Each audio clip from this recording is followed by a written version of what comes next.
গত ১৬ বছর ফ্যাসিস্ট স্বৈরাচার সরকার দেশের শিক্ষা ব্যবস্থাকে পুরোপুরি ধ্বংস করে দিয়েছে বলে মন্তব্য করেছেন বিএনপির স্থায়ী কমিটির সদস্য মঈন খান। আর দেশকে এগিয়ে নিতে জিয়াউর রহমানের গণমুখী ও উৎপাদনমুখী শিক্ষা ব্যবস্থা দরকার বলে মনে করেন বিএনপির সিনিয়র যুগ্ম মহাসচিব রুহুল কবির রিজভী। বৃহস্পতিবার সকালে শহীদ প্রেসিডেন্ট জিয়াউর রহমানের শাহাদাত বার্ষিকী উপলক্ষে ঢাকা বিশ্ববিদ্যালয় সাদা দল আয়োজিত সিনিয়র ভবনে এক সেমিনারে এসব কথা বলেন তারা। এ সময় রুহুল কবির রিজভী আরও বলেন, ক্ষমতা কুক্ষিগত করলে দুর্নীতি বাড়ে, গণতন্ত্র মুখ থুবড়ে পড়ে। জিয়াউর রহমান ৩.৫ বছরে যা অর্জন করেছিলেন, পরবর্তী ৪৫ বছরে দেশে সেই অর্জন সম্ভব হয়নি বলে মনে করেন বিএনপির এই দুই নেতা।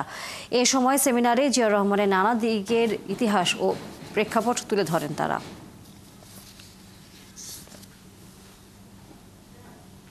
যারা বিগত ১৫ বছরে শিক্ষা ব্যবস্থাকে সম্পূর্ণ ধ্বংস ডেলিভারেট